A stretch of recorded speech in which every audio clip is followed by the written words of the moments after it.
मैं आप सब का स्वागत करता हाँ बैंक ऑफ बड़ौदा द्वारा आयोजित बैंक ऑफ बड़ौदा राष्ट्र भाषा सम्मान 2023 ਵਿੱਚ ਸਾਡੇ ਰਾਸ਼ਟਰ ਦੀਆਂ ਭਾਸ਼ਾਵਾਂ ਸਾਡੇ ਰਾਸ਼ਟਰ ਦੀ ਵਿਰਾਸਤ ਨੇ।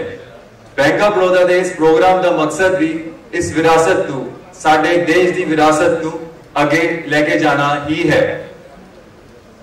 बैंक ऑफ बड़ौदा ਦੇ ਲਈ ਬੜੇ सम्मान ਦੀ ਗੱਲ ਹੈ ਕਿ ਅੱਜ ਸਾਡੇ ਵਿੱਚ ਮੌਜੂਦ ਨੇ ਸ਼੍ਰੀ रूप सिंह जी लेखक बाकी सफा 5 से, श्री सुभाष जी किताब के अनुवादक, इन्हें लिए भी तालियां होनी चाहिए। बैंक ऑफ बड़ौदा के executive director Shri AK Khurana sir, तमाम मीडिया ते बैंक ऑफ बड़ौदा नू टॉप लीडिंग PSU बैंक बनाने वाले साडे बेशकीमती ग्राहक, इन्हां लई सब तो जोरदार तालियां होनी चाहिए। प्रोग्राम की शुरुआत करते हुए मैं बेनती करता हाँ साडे चंडीगढ़ जोन के zonal head bank of Baroda Shri Vimal Kumar Negi sir नू कि वो स्टेज ते आन ते स्वागत करन बैंक ऑफ बड़ौदा के executive director Shri Khurana sir की डिटेल जैसी होलर सब दी गल करदा रहांगा विचों विचों, बट अज दिन इन्हां दा है, इन्हां दे सुनन दा हैगा। Bank of Baroda Instagram handle वो 4 जून नू आएगी। पूरे बैंकिंग सेक्टर च इहो जे पुरस्कार बहुत ही सीमित ने, पर बैंक ऑफ बड़ौदा ने ना केवल इससे पहल की है बल्कि 61 लाख दा, जी हाँ 61 लाख दा बहुत बड़ा पुरस्कार भी इससे रखा है। यही है बैंक ऑफ बड़ौदा की कमिटमेंट अपने देश की भाषावां की विरासत नू आगे लेके जाने लई। इस प्रोग्राम नू आगे लेके जाते हुए हुण मैं जिहड़े शख्स नू बुलाण जा रहा हाँ, इन्हां दी आवाज असी सारियां ने सुनी ही होवेगी। मैं वेलकम करता हाँ ते तुहानू आखदा हाँ कि जोरदार तालियां नाल उन्हां दा वेलकम किया जाए। None other than RJ Amar, big FM। CS 92.7 big FM तो मेरा नाम जी अमर। पिछले 15 सालों तो मैं रेडियो राही अपनी गल जी लोगों तक पहुँचा रहे हैं। सो किसी भी चंगे आरजे की भी यही कोशिश होंगी है कि जी आप गल रेडियो तक करिए वो सुनने वाले सिर्फ सुने ना, वो दिसे, जिन्होंने एक तरीके आप कहते ना थिएटर ऑफ माइंड। सो जी भी भाषा का असी इस्तेमाल करते हैं, जो शब्दों का इस्तेमाल करते हैं, बहुत जरूरी होता साढ़े वास्ते कि बहुत सोच समझ के उसका इस्तेमाल करिए तो उन्होंने एक तरीके पेश करिए कि सुनने वाले को विजुअल नजर आ, क्योंकि radio is not a visual medium. But जो ये काम किसी किताब राही असी कोशिश करते हैं करन दी, सिर्फ शब्दां राही कोशिश करते हैं जिथे तुसी बोल भी नहीं रहे हो, विजुअल तो है ही नहीं, वो काम होर भी औखा हो जाता है। सो साडे जिहड़े लेखक ने वो काम बहुत बखूबी कर रहे हैं, शब्दां राही लोगों के दिमाग च एक विजुअल क्रिएट करना, इन्हां वास्ते जोरदार तालियां होंदियां ने। नाले bank of Baroda it's a very beautiful initiative because ये किसी ने सोचा भी नहीं सीगा कि इदां दी कोई चीज होनी चाहिए है। So this is very beautiful initiative by bank of Baroda कि साडा देश का साहित्यकार ने जिहड़े भाषा ने उन्होंने एक मंच पे लेके आने की कोशिश है, शुरुआत करते हैं। सो सब तो पहला मैं चाहूँगा बैंक ऑफ बड़ौदा के जिहड़े साडे एग्जीक्यूटिव डायरेक्टर सर ने श्री अजय कुमार खुराना सर, अजय के Kumara sir, please sir stage पे आन।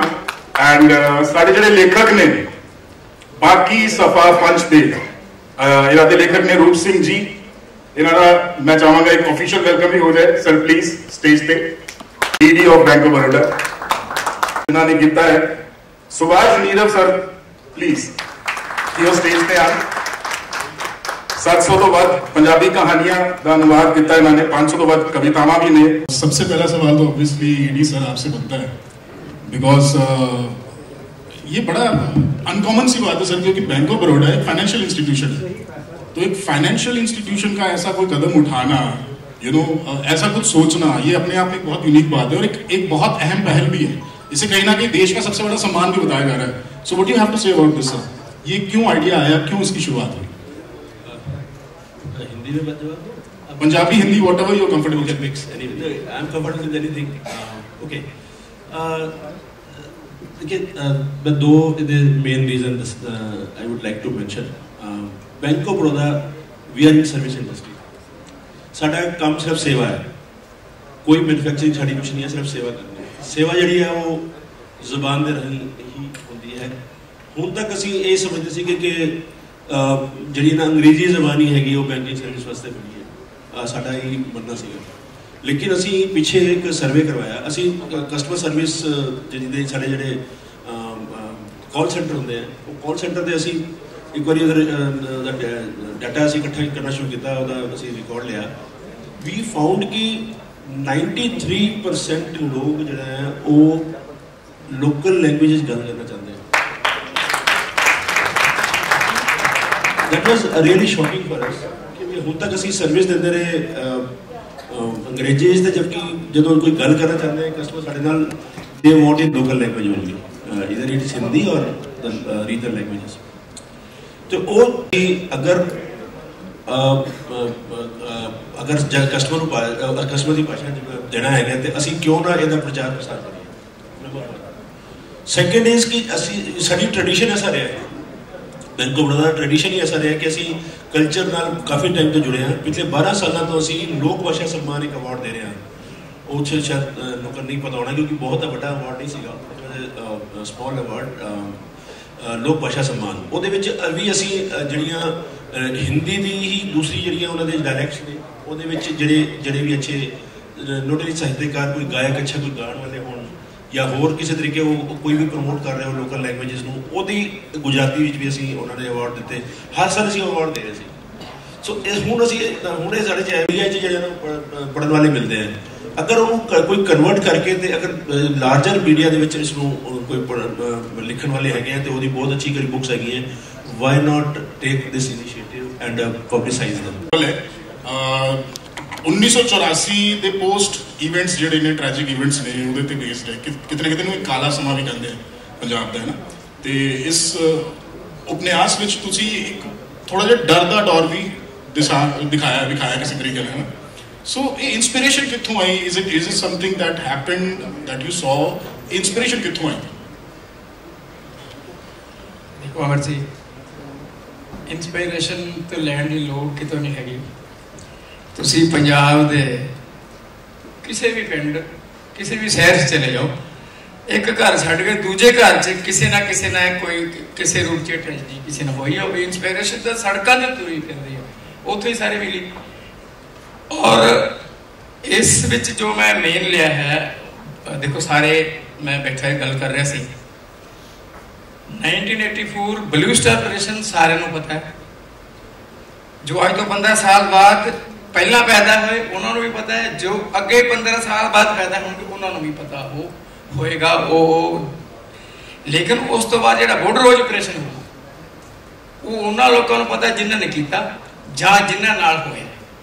ਉਸ ਦੇ ਦੌਰਾਨ ਉਸ ਸਮੇਂ ਦੀ ਪੁਲਿਸ ਤੰਤਰ, ਰਾਜਤੰਤਰ, ਇਹਨਾਂ ਦੋਨਾਂ ਨੇ ਮਿਲ ਕੇ 20-22 ਨੌਜਵਾਨ ਸਿੱਖ ਲੜਕਿਆਂ ਨੂੰ ਘਰਾਂ ਚੋਂ ਕੱਢ ਕੇ ਮਾਰਿਆ। ਉਸ ਤੋਂ ਇੰਸਪੀਰੇਸ਼ਨ ਹੋ ਕੇ ਮੈਂ ਇਹ ਸਾਰੀ ਕਹਾਣੀ ਦਾ ਦਾਣਾ ਵਾਲਾ ਹੋਇਆ। ਇਹਦੇ 'ਚ ਜਿਹੜੇ ਮੇਨ ਕਰੈਕਟਰ ਨੇ ਉਹ ਟਰੂ ਨੇ, ਬਾਕੀ ਸਾਰੀ ਕਲਪਨਾ ਤਾਂ ਲਾਣੀ ਪੈਂਦੀ ਹੈ। ਪਰ ਕੋਈ ਵੀ ਨਾਵਲ ਜਾਂ ਕਹਾਣੀ ਜਾਂ ਕਵਿਤਾ, ਮੇਰੇ ਦੋਸਤ ਮਿੱਤਰ ਲੇਖਕ ਵੱਡੇ ਬੈਠੇ ਨੇ ਮੇਰੇ ਤੋਂ, ਮੈਂ ਤਾਂ ਕੁਝ ਵੀ ਨਹੀਂ ਹੈ ਉਹਨਾਂ ਦੇ ਸਾਹਮਣੇ। ਸਾਡੇ ਜੰਗ ਬਹਾਦਰ ਗੋਇਲ ਜੀ ਬੈਠੇ, ਇਹਨਾਂ ਨੇ ਵਿਸ਼ਵ ਸਾਹਿਤ ਨੂੰ ਪੰਜਾਬੀ 'ਚ ਟ੍ਰਾਂਸਲੇਟ ਕੀਤਾ, ਬਹੁਤ ਸਾਰਾ, ਬਹੁਤ ਵੱਡੇ ਗੋਰਖੀ ਇੱਦਾਂ ਦੇ ਨਾਵਲਕਾਰ ਨੂੰ, ਸਾਹਿਤਕਾਰ ਉਹਨਾਂ ਨੇ ਪੰਜਾਬੀ 'ਚ ਉਠਾ ਕੀਤਾ, ਜਿਹੜੇ ਬਹੁਤ ਹੀ ਮਕਬੂਲ ਔਰ ਬਹੁਤ ਲੋਕ ਪੜ੍ਹਦੇ ਨੇ। ਸੋ ਮੈਂ ਇਹੀ ਕਹੂੰਗਾ ਕਿ ਮੈਂ ਤਾਂ ਕੁਝ ਵੀ ਨਹੀਂ, ਜੋ ਲੋਕਾਂ ਨੂੰ ਪੜ੍ਹ ਕੇ ਸਿੱਖਿਆ, ਦੇਖ ਕੇ ਸਿੱਖਿਆ, ਕਵਿਤਾ, ਕਹਾਣੀ, ਨਾਵਲ, ਫਿਲਮ ਵੀ ਈਵਨ ਹੈ, ਉਹ ਸਮਾਜ 'ਚੋਂ ਹੀ ਲਈ ਹੁੰਦੀ। ਉਹ ਸਮਾਜ ਨੂੰ ਥੋੜਾ ਰੂਪ ਚੇਂਜ ਕਰਕੇ ਦਿੱਤੀ ਜਾਂਦੀ ਹੈ। ਐਂਡ ਇਸ ਨਾਵਲ ਤੇ ਇੱਕ ਵੈਬ ਸੀਰੀਜ਼ ਵੀ ਆ ਰਹੀ ਹੈ ਸਰ। ਹਾਂ, ਵੈਬ ਸੀਰੀਜ਼ ਇੱਥੇ ਬੈਠੇ ਨੇ ਸਾਡੇ ਡਾਇਰੈਕਟਰ ਪ੍ਰੋਡਿਊਸਰ ਆਏ ਹੋਏ ਨੇ ਅੱਜ। ਦੇਖ ਲਓ ਸਰ, ਕੋਈ ਕਿਰਦਾਰ ਵਗੈਰਾ ਰਹਿੰਦਾ, ਮੈਂ ਵੀ ਹੈਗਾ ਐਕਟਰ ਥੋੜਾ। ਭਗਵੰਤ ਕੰਗ ਜੀ ਡਾਇਰੈਕਟਰ ਸਾਹਿਬ ਬੈਠੇ ਆ, ਔਰ ਪਰਮਜੀਤ ਨਾਗਰਾਜ ਉਹ ਸਭ ਤੋਂ ਪਿੱਛੇ ਹੱਥ ਪਿੱਛੇ ਕਰ ਰਹੇ। ਔਰ ਜੂਨ 'ਚ ਹੀ ਮੈਨੂੰ ਲੱਗਦਾ ਇਹਨਾਂ ਨੇ ਇਹਦੀ ਸ਼ੂਟਿੰਗ ਸ਼ੁਰੂ ਕਰ ਦੇਣੀ ਹੈ। Beautiful sir, beautiful. ਅਨੁਵਾਦਕ ਸਰ ਵੀ ਹੈ ਸਾਡੇ ਨਾਲ, ਸੁਭਾਸ਼ ਦੇਵ ਸਰ। ਵਾਈ ਬਾਕੀ ਸਫਾ ਪੰਜ ਪਾਰ, मतलब why did you choose this book? कोई इमोशनल बॉन्ड है, कोई इमोशनल कनेक्ट है किरदार दे नाल, स्टोरी दे नाल, उस वाक्य दे नाल जिहदे बारे बुक दर्शाया गया, या कोई होर रीजन? इमोशनल तो इस उपन्यास के साथ था रहा मेरे साथ। इस उपन्यास से पहले मैंने बहुत किताबें अनुवाद की और पंजाब के हालात पर जो कहानियाँ लिखी गई, जब ये समस्या पंजाब में शुरुआती दौर में थी और ब्लू स्टार हो गया, 84 हो गया, उसके बाद भी कहानियाँ लिखी जाती रहीं और पंजाब की धरती में रहने वाले लेखकों ने बंदूक के भय के भीतर रहकर भी, गोली के भय के भीतर रहकर भी वो कहानियां लिखी। बेशक वो कहानियां छपी नहीं और कहीं छपी तो उनको पहुंचने नहीं दिया गया। वो कहानियां मैंने कलेक्ट की। जिन दिनों में पंजाब में बहुत चरम सीमा पर खाड़कूवाद था, मैं भारत सरकार के एक मंत्रालय में काम करता था और मैं इन कहानियों को खोज रहा था, तो मैं पंजाब आना चाहता था। तो मेरे कार्यालय के, मैं मंत्रालय में था, एक मेरे ऑफिसर ने कहा, सुभाष, जहां बसों से निकाल के लोग मार दिए जाते हैं तो वैसे ही मोड़ना है, तुम वहां क्यों जाना चाहता है? मेरे परिवार ने भी मुझे रोका। तो मैंने एक ही सवाल था कि मौत तो यहाँ बैठे बैठे भी हो जाएगी। जो मुझे मिशन है, मुझे काम करना है, वो काम करने के लिए अगर मैं कुछ जोखिम उठाकर काम करूँगा तो उसका कहीं अलग मकसद होगा, अलग उसके मायने होंगे। तो मैं यहाँ आया, रामस्वरूप अणकी जी के यहाँ आया संगरूर में, और बहुत से लेखकों से घरों में रहा। वो मुझे दिन में जाने नहीं, रात में जाने नहीं देते थे। कहते थे नहीं, रात हमारे साथ भोजन करेगा, दारू पिएगा, हमसे साहित्य की बात करेगा और सवेरे हम आपको बस पे चढ़ा के जाएंगे। मैंने 64 कहानियां जो चुनी, उसमें से 24 कहानियां काला दौर नाम से आत्माराम सन से छपी थी 92। ये मेरी पहली अनुदित किताब थी। तो मेरा जो इमोशनल पक्ष है, भावनात्मक जो पक्ष है, क्योंकि बीइंग ए पंजाबी फैमिली का पर्सन होने के नाते, मेरे पेरेंट्स पाकिस्तान से 47 में लुट कर सब कुछ छोड़ छाड़ करके, कटे पिटे अंगों को लेकर के उत्तर प्रदेश, पश्चिम उत्तर प्रदेश के छोटे से नगर मुरादनगर में आए थे।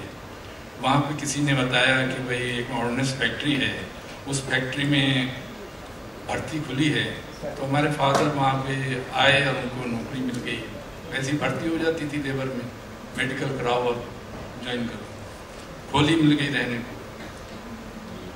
तो मेरे चाचा, मेरे दादा, मेरी नानी, मेरी माँ तो अनपढ़ थी, वो पार्टीशन के वो किस्से सुनाया करते थे रात को हम बच्चों को। तो मेरे जहन से आज भी नहीं वो निकले। मैंने इस किताब की भूमिका में लिखा है कि जो जख्म 47 ने नहीं दिए थे, कि पार्टीशन ने नहीं, उससे कहीं ज्यादा AK-47 ने दिए खाड़कूवाद के समय, जब ये पंजाब आतंक के। तो जब मैंने ये उपन्यास इन्होंने मुझे भेंट किया, मैं बहुत सी किताबें अनुवाद कर चुका था। इसी विषय पर मैं एक किताब 2009 में कर चुका था, बली नाम से।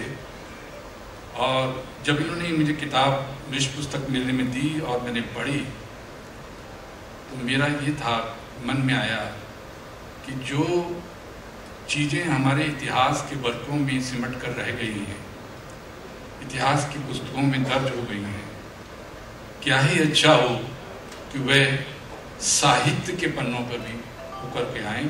और साहित्य में जब इतिहास आता है तो उसकी रेंज बहुत बड़ी हो जाती है, वो बहुत दूर तक जाता है, उम्र दराज हो जाता है।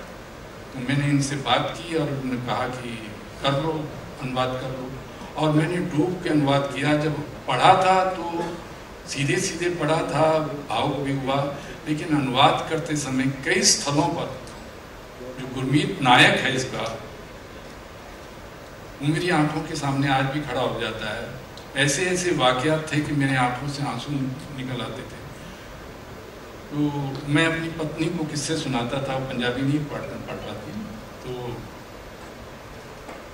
मैं किस्से सुनाता था कि इसमें उपन्यास में ये चीज़ है, तो वो कहती थी ना अब इससे आगे मत सुनाना, इससे आगे मत सुनाना, जब अनुवाद कर लोगे तब मैं पढ़ूंगी, मेरे से सुना नहीं जा रहा। तो ये उपन्यास की एक खासियत है कि इसे कोई भी पढ़े, इसकी भाषा इतनी सरल सहज है। तो मैंने कहा कि क्यों ना मैं अनुवाद करूं उसका। मैं इतना बड़ा हिंदी का समाज है, इतना बड़ा प्लेटफॉर्म है, मैं इस उपन्यास को हिंदी के पाठकों के सामने क्यों ना लाऊं। और उसी मिशन के तहत, उसी एम्बिशन के साथ, उसी ऊर्जा के साथ मैंने इसका अनुवाद किया और प्रकाशक को तुरंत मिल गया, उसने भी हंसकर छापा। और आज स्थिति है कि ये 12 शॉर्टलिस्टेड किताबों में शामिल हो चुके हैं। रूप सिंह सर, एक बात, मैं ऐसी बुक जो है वो पूरी पढ़ने का था कि मुझे भी पूरी पढ़नी है। तो जैसे कह रहे हैं कि मैं तो मुश्किल से 30-40 पन्ने पढ़ पाया और उसके बाद मैं उसको पढ़ नहीं पाया। इतनी वो पेनफुल, हमने भी वो दौर देखा है। तो इतनी पेनफुल तरीके से प्रेजेंटेशन जो इन्होंने जिस तरीके से किया है इस बुक के अंदर, उससे काबिल तारीफ है वाकई में। जितना तुसीं दस्सिया इंस्पायर्ड बाय ट्रू इवेंट्स, किन्ना को किरदार वो असलियत नाल है ते किन्ना को थोड़ा फिक्शनलाइज तुसीं कीता है इस किताब दे विच, एंड इहदी बैक स्टोरी भी मैं जानना चाहूँगा क्योंकि तुसीं मैनूं दस्सी सी कर बेसिकली तो इन्ना ही ट्रू है वो कि वो निर्दोष सी और मारा गया। वाह। और बाकी सारे इमेजिनेशन, मसाला कह लो या नमक सब्जी, म्यूजिक, कविता सीधी गाने और म्यूजिक ना गाने थोड़ा फर्क करती है ना। सो ये बैक स्टोरी जो तुसी चाहोगे दसना, क्योंकि और सामने गुरमीत का घर है और राइट साइड सिंदरपाल का घर है। एक बणिया का मुंडा सी, कराड़ा का मुंडा सी कहते ते ओनू टेररिस्ट ने मारता, ओनू पुलिस ने मारता। देखो उस दौरान मैं कोई किसी धर्म, किसी जात विशेष की गल मैं नहीं की। मैं एक मानव की गल की है, इंसानियत की गल की है। और मेरे सामने एक सानू बहुत बड़ा जो साढ़े को इंस्पायरेशन है गुरु गोबिंद सिंह जी के गए कि भाई कन्हैया जी जदों युद्ध च लोग लड़ते, गुलबी और अपने देश के लोग लड़ते, जख्मी हो जाते सी, तो वो जख्मी नूं पानी पिलांदा सी, चाहे मुगल सेना का सी, चाहे वो साडी सेना का सी। तो कुछ लोगों ने उन्होंने कंप्लेंट की कि बाबा ये तो दुश्मनों को पानी पिया जाता। तो जो बुला के लैके आए तो उन्होंने कहा भी देखो जी मैंने दसा भी तुहाडा रूप देता। तो गुरु गोबिंद सिंह कहते पानी का प्याह पियाया नाल महलम भी ले जा, तू महलम भी ले। असं उस तो इंस्पायरेशन जज्बियां चाहे साढ़े मन चाहे साढ़े अंदर है ना। सर अनुवादक सर सुभाष